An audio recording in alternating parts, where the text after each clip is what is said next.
Good afternoon everyone, I hope you're all having an awesome day. Welcome back to the videos, where today we are finally working back on the R33. It's currently sitting down there on the driveway at the moment, and I'm not gonna lie, it hasn't been driven over 100 meters in the last 2 weeks. I've been daily driving the FD, it's been great fun, but we've been having some horrible voltage issues with the R33, so let's go down, have a look. Alrighty guys, so first of all, I'm going to quickly explain to you guys the issue that we've been having over the last couple of months. So this car has always ran fine, pretty much after we put the link ECU in. We had a few little issues with sensors. After that, we never really had any issues until it came around about 3 months ago. Around about maybe 6 months ago, where we started having a few little issues with cold start. The cold start never used to be bad at this car, but we started having trigger issues. Could potentially be a CAS. We do have a trigger kit coming. On-song Performance has that currently out, all the way out west, so we're still waiting on that. So originally I was just going to wait for that to see if that fixed the issue, but then we started to have a lot of other voltage related issues. So not only that, as soon as we started to decel, the power tune dash would randomly freeze up and cut out, and this is the same issue that Sam in Japan had with his power tune dash, and it was voltage related as well. Didn't actually click until I went to go get a new battery for the RX-7, the dry cell battery, where Mark from All Star Batteries did a quick little voltage test on this car, and we found that it was almost 1 to 1.5 volts down fully loaded. It was really bad. But it's a bit weird. The dash, which pulls all of its data from the link ECU, has been saying that it's 14 volts on idle, and that's completely fine. So yeah, after going through the car, checking it with a multimeter, double checking the multimeter on my other car as well, and then checking that with the Power FC in the RX-7, we found out that the dash or the link or something on those lines is not displaying the correct voltage, and that's why I originally thought the voltage was fine. We are 1.5 volts down on the R33. So first of all, I checked it at the battery side. At the battery, the voltage has been well under what a recommended battery should be. Let's have a quick look. I haven't checked this in a while, so let's have a quick gaze at this. Right, so the battery currently having this is an SSD. Right, so the multimeter currently on this battery displays. What are we looking at? All right, so we're at 12 volts currently, just flat. We're just at 12 volts. See if I can show you guys. There you go, so we're currently sitting at 12 volts. So already that's dead. Let's quickly turn the car on, if it starts, and we'll have a look from the alternator side and see if we can find anything else. Right, we'll quickly start her up. Rightio, she's on. Okay, so whilst that's doing its thing, idling, currently there is no load on the car whatsoever.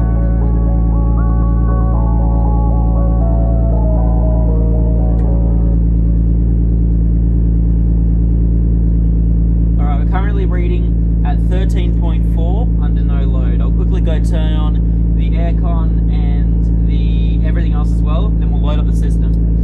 Alright, so now all the lights are on, everything else is on. I'm going to quickly have a look at what this is. This is aircon and lights. We're currently sitting at 13.3, and have a look at what the dash says. So originally I was just going off my one source, which was the dash. The dash is currently displaying with everything on 13.9. So if we turn, usually I don't have the aircon on, so the aircon raises it by 0.1. Turning the lights off, we get pretty much a solid 14. So now let's have a quick look underneath the bonnet, and we'll double check what it says at the alternator. Alright, so I don't know if you guys will be able to see. I'll put that there. Oh yeah, you guys will be able to see that. Let's quickly have a look at the back of the alternator. Without zapping myself would be nice. 13.4, and that's with nothing on. I'll quickly go turn everything on. Rightio, so with everything on, this is aircon, lights, system's pretty loaded.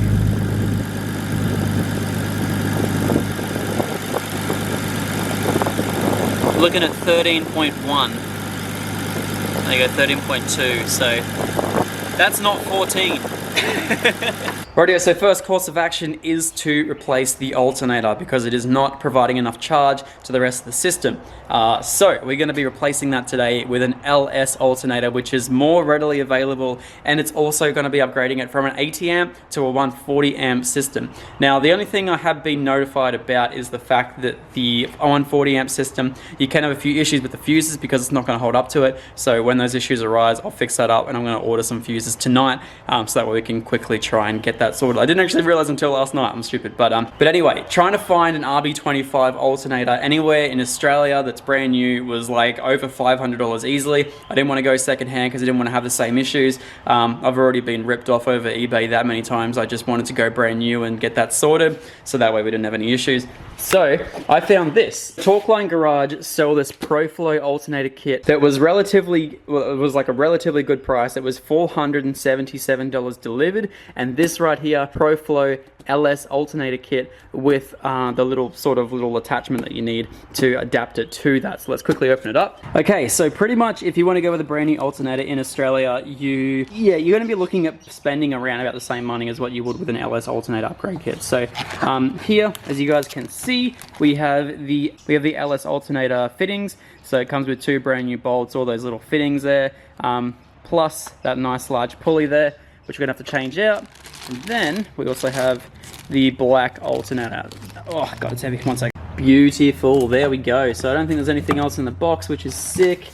Awesome. So I have no clue how to do this, so I'm going to quickly look it up and make sure I'm doing the right thing, and just quickly get the other alternator out of this thing. And I'm going to order some food because this already looks like a crap job. The fact that I couldn't even get my fingers down there to put a probe on the end of the positive line there is not going to be fun. So I think before I do any of that, I'm going to quickly take out the battery so I don't zap myself and kill myself. That'd be great. Alright, so the battery's out and it does seem fine. Like, there's still a green light inside the battery that says it's okay, so we might even be able to put that one back in and see how we go. But the other battery that I have is a lot smaller, also has better cold cranking amps, and it's also Sentry, so I don't know whether it's any better than SSB, but who knows.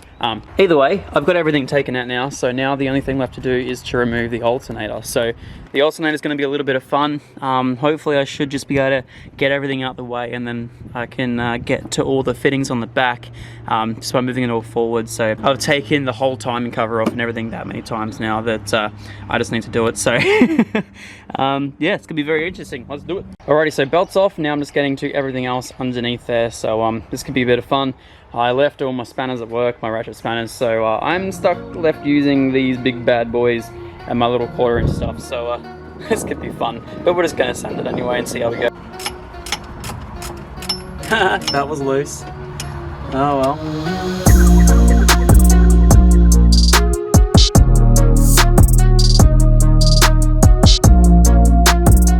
So here I was thinking that I had no oil leaks in this car. That's after I've used a greaser. It is absolutely horrid. Everything that's down here is coated in oil.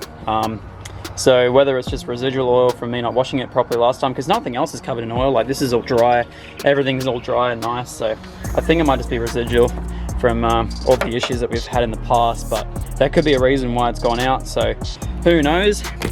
But it's time to give birth to a little baby RB25 alternator. Set you guys up just here.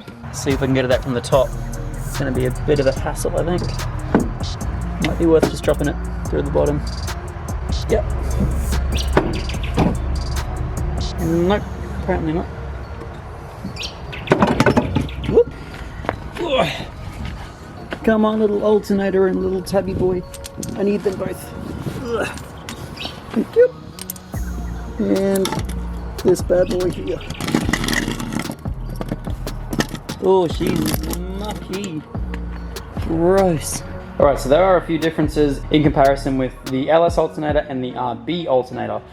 So as I said, ProFlow do include this little kit here with their alternator.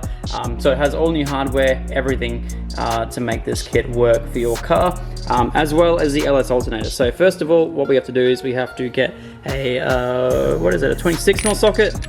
No, sorry, the 25 or something. 24, sorry. There you go, so 24mm socket, and we have to put on the new put on the new pulley. As you can see, the RB pulley is a little bit larger than the LS pulley, so let's quickly crack that off. Alright, so let's quickly crack that off. Cool. Quickly slide that off there. And we'll quickly open up this ProFlow kit, and we'll grab the other pulley out. So another thing to note, this ProFlow kit doesn't come with any new bracketry. It retains all of the standard bracketry that's already on the RB, instead of this little guy right here. So that sort of bolts on at a weird angle, and that's how that all goes together.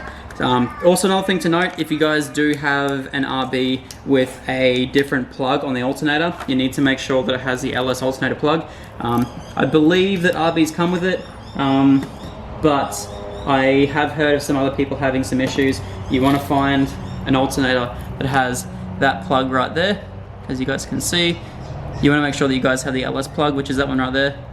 As far as I'm aware, as I said, I believe they are the same thing, but I have heard of some instances where it's been a little bit different. So just double check, make sure you guys have the right plug. If I could get into this, that'd be nice. I've like vacuum sealed it. Alrighty, there we go. So we got a fresh new pulley. Let's chuck that on there, like so. Gonna quickly bolt that one on there.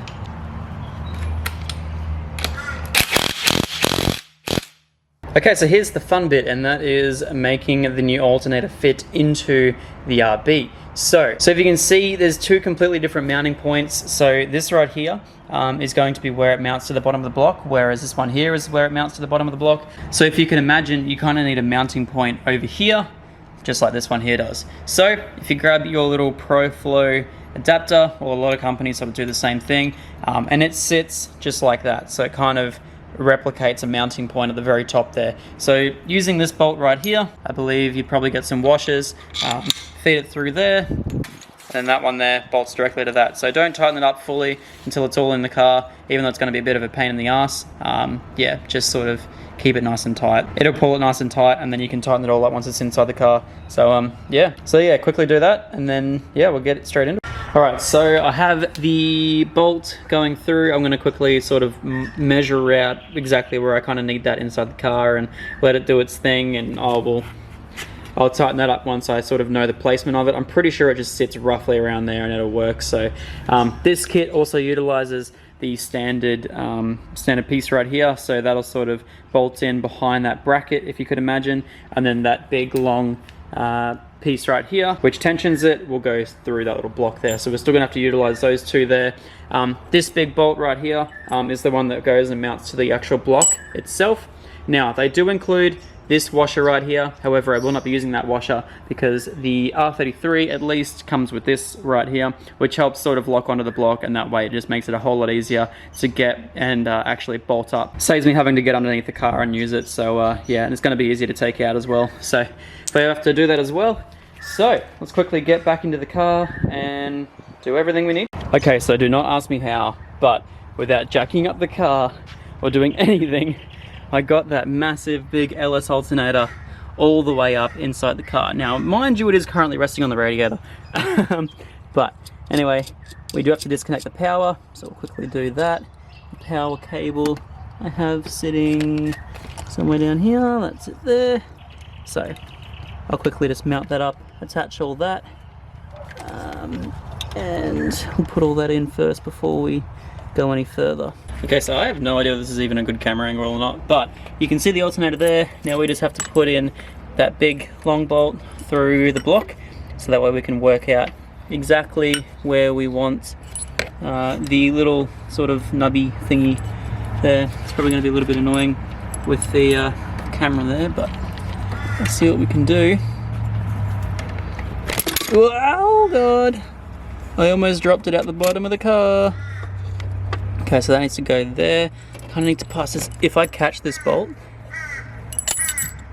oh, that was a bit iffy. No, I dropped it. That's all good. We'll rest that there for a bit. Man, that's heavy. Okay.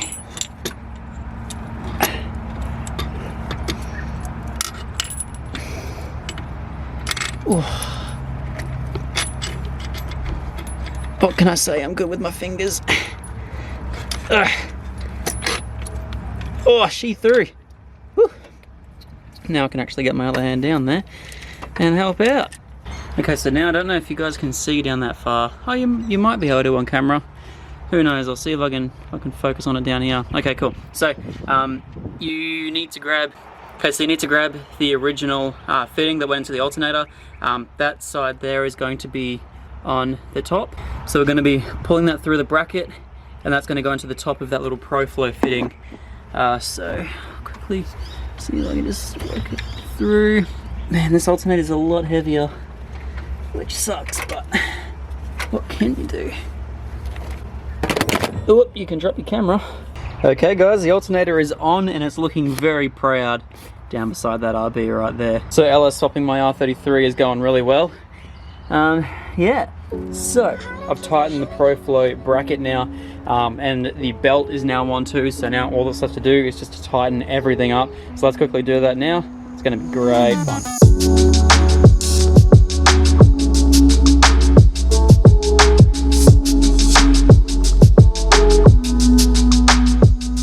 Okay guys, so everything is now done up. It looks amazing down there. So now I can connect everything back together. The last thing left to do is to reconnect the alternator wire, which I have stored very conveniently somewhere down here. Let me just quickly find that. Have I ever mentioned how much I hate working on RBs? And this in a 13B would be so much easier. I mean, this on a Barra would be pretty stupid as well because it sits under the power steering pump, but it still wouldn't be anywhere near as bad as this. I'm just gonna hear that click and that'll tell us that we're done. I don't even know where I'm trying to push this into.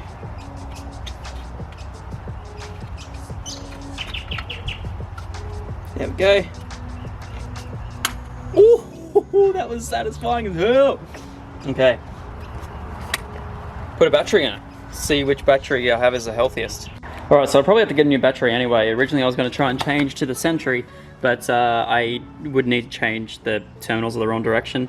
Not only that, the red light is on for replace battery, or sorry, no, recharge battery at the moment, so it will need to get recharged, but it's probably savable. This one here says it's okay, but yeah, I want to just, well, this one's left me stranded more times than that, so we'll put the original battery back in for now. I probably should have just disconnected it, but yeah, we'll just temporarily mock it up, make it work, and then we'll start the car, I guess.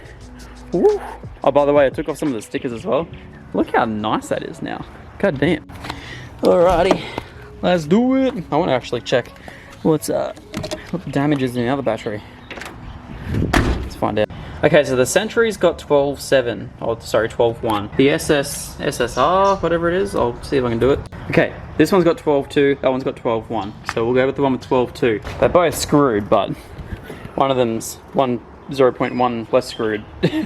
So this whole situation at the back of the R33 is pretty cool. The fact that it comes stock with a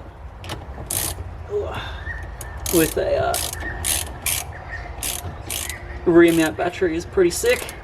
Now, please don't judge me for what I'm currently doing, because I always get nervous when I'm connecting the positive on the R33 simply because it's just the way that it is. Why is that boot on backwards? Then quickly take it off, I guess. I heard some little beeps go off. I don't know what it's about though. Okay, so I'll just leave everything open really quickly and start the car if it does start with that battery.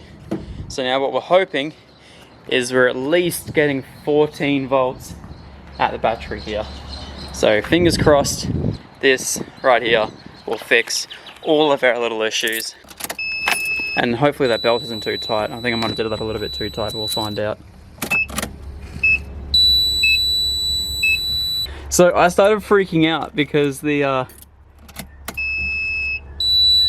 oh, what? Yeah, I started freaking out because when I was cycling this, it wasn't doing anything like that, and it's actually the turbo timer. Where on? It's still down here, isn't it?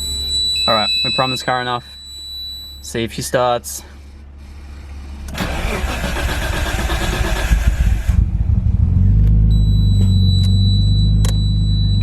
All right, Alright, so she fired up and there's no misfire, which is nice. Nice to hear. Let's quickly go check everything in the front. It actually sounds like it's running a lot nicer. There's no weird belt noises.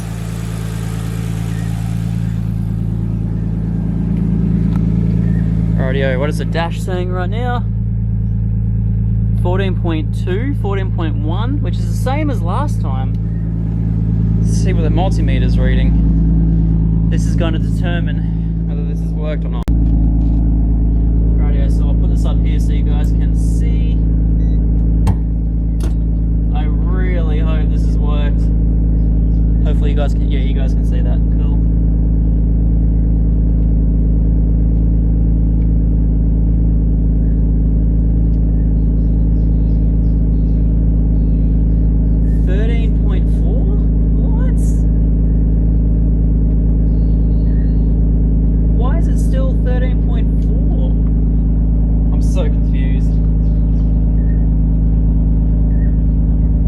So I just turned on the aircon, the lights, everything.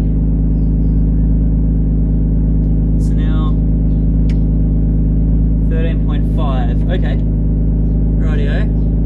That's looking promising. Let's go check the alternator side, see what that's doing. So even though it's already reading at 13.4, 13.5 with actual load on the engine, it doesn't drop down below 13. So that's a good sign. Means that there was an issue with it, but yeah, this alternator's definitely helped out a little bit.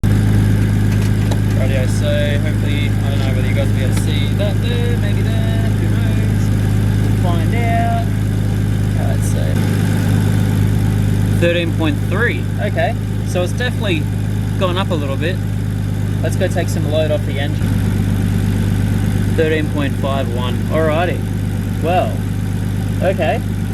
Alrighty, well it's definitely an improvement. We're not seeing as much voltage loss from all the accessories being turned on, which is good. It definitely sounds like it's running smoother, which is interesting. So yeah, I'm not quite sure. I guess we'll find out. I think there might be a bigger issue than this. Rightio, so we'll take it for a quick little rip around the block and see if it does or has any issues. So we'll find out, I think. I might keep this page up here so I can check the battery voltage. Okay, so my dash still froze, but the car is revving and it feels so light. The power delivery and everything about this car feels so light. And I don't know whether that's just because I haven't driven it in a while, but the power delivery is incredibly light. It feels like a full, it feels like I've dropped like 100 or 200 kilos off the car. And it's not doing any more weird misfires down low in the revs as well. Like usually by now I'd be like stalling and yeah. So it's definitely fixed something, but I just don't know what. There's no more weird misfires down low. Yeah, it's certainly fixed something. I just don't know what. It might be a bigger issue. Okay, so the screen froze again. I'm not entirely sure what that's all about, but the car is definitely revving much happier. Like, it's a lot happier now, and I don't know why. Whether it's just the free spinningness of the alternator or who knows, but something has changed for the better. I'm happy.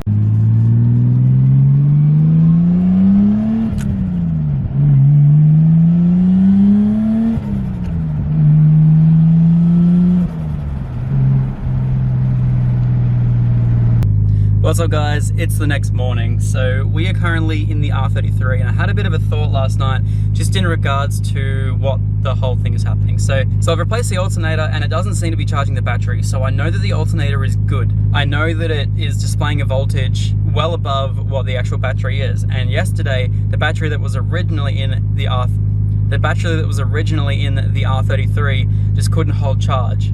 Even though, you know, we were driving it all the way to work on the bad alternator, it was still showing above above a voltage and it wasn't holding that charge. So I've just put in the battery from the RX-7. Oh, it's fogging up like crazy, goddamn. I feel like I'm watching an AnimalZ vlog. But yeah, I know that the battery in the RX-7 was good. I used to be able to leave that thing for weeks on end, start it up and it would run flawlessly. So I'm gonna double check and just take this for a rip around the block and just see if it might have been the battery. When I came back from around the block yesterday, the battery was still displaying under 12 volts, even though it had been charging on the new alternator. So we'll take this one for a rip around the block, we'll charge it up, we'll see how it goes.